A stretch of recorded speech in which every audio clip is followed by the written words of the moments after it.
Kisyash, Kiprah Panglima Lingga di Kerajaan Aceh.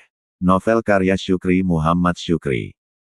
Dato Ibrahim masuk ke rumah megah orang kaya Sri Maharaja. Dia dipersilahkan duduk di sofa empuk kalikut berbahan beledru biru.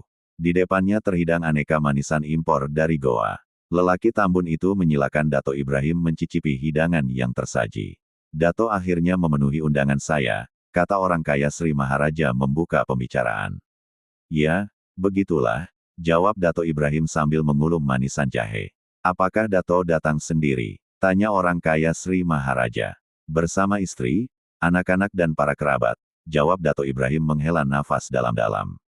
Di mana mereka? Kenapa tak dibawa ke sini? Tanya orang kaya Sri Maharaja keheranan.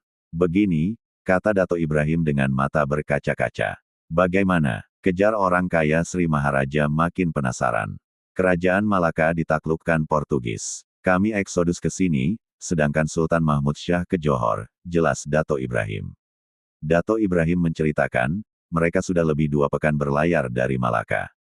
Menyaru sebagai suku laut yang sedang mencari ikan. Beberapa kali sempat berpapasan dengan kapal Portugis, tetapi tak diperiksa, mereka dianggap suku laut. Mereka dibiarkan berlayar, sampai akhirnya, tadi pagi tiba di Kutaraja. Saya tidak tahu nasib Sultan, mudah-mudahan beliau dan keluarga selamat sampai ke Johor, tambah Dato Ibrahim. Di mana sekarang istri dan kerabat Dato yang lain? Tanya orang kaya Sri Maharaja khawatir. Di pelabuhan Gampong Jawa, di depan rumah makan orang Benggala, jelas Dato Ibrahim sambil bersandar ke sofa beledru biru. Orang kaya Sri Maharaja memerintahkan pengawalnya untuk menyiapkan kereta kuda dan pedati.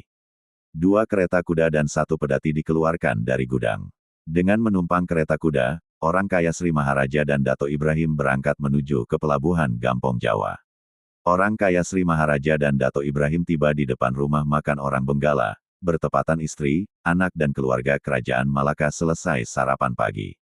Wajah mereka kembali berseri-seri, stamina makin prima. Naikkan mereka ke dalam kereta, perintah orang kaya Sri Maharaja kepada pengawalnya, lalu kedua sahabat itu sarapan pagi ke rumah makan Benggala. Satu persatu keluarga kerajaan Malaka turun dari kapal, lalu naik ke kereta kuda dan pedati.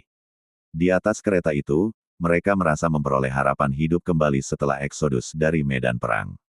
Sejenak mereka bisa melupakan masa kelam di tengah kecamuk perang, dan 2 pekan lebih diombang-ambing ombak di lautan lepas. Mereka harus eksodus, keluar dari medan perang demi menyelamatkan generasi penerus. Mereka pergi meski rindu tak terperi kepada tanah Malaka, tanah tumpah darah. Apakah keluarga di sana selamat dari amuk perang?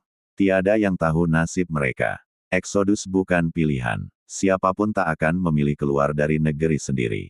Eksodus solusi terakhir. Setidak-tidaknya, dengan eksodus masih punya harapan hidup, daripada harus meregang nyawa di amuk perang. Portugis bukan sahabat. Mereka musuh, ingin melumat rakyat sampai ke anak cucu. Mengharap belas kasihan Portugis. Kecuali mau menjadi budak, dijajah seumur hidup dan menjadi bangsa tertindas. Semua tahu, Portugis tidak berniat kerjasama dagang, tetapi ingin mengontrol pelabuhan Malaka. Tujuan akhirnya, menguasai jalur perdagangan rempah-rempah dan mengontrol perdagangan dari Tiongkok ke India dan Eropa. Begitulah cita-cita Raja Portugis, Manuel ke-1. Pasukan Portugis di bawah komando Laksamana Alfonso de Albuquerque berhasil mewujudkan cita-cita sang raja. Merebut dan menguasai pusat perdagangan rempah-rempah di Selat Malaka.